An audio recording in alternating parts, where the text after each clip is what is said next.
Macam-macam pembeli. Beli berapa ini dulu kakak harganya? 20.000 kak. Enggak 10.000 kak. Ya, Biasa tambah di mi. sana enggak beli biasa 10.000. Tambah 5.000 kak. Tambah 5.000. Itu bukan 10.000. Ih kak, ambil poin kak, ambil mi kak. Kak. Ini di Iya.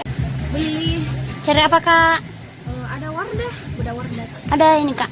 Berapa ini? 55 kak. Ih 20.000 ini biasa kebelikan kak. Ih tidak ada, nggak bisa kak. Udah 15 ini.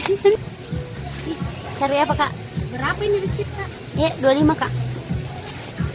Ih bisa kak ini muka begini tempatnya tapi begini warnanya bisa mbak? Tidak bisa kak. Aduh bagaimana nih ini? Campur bepai.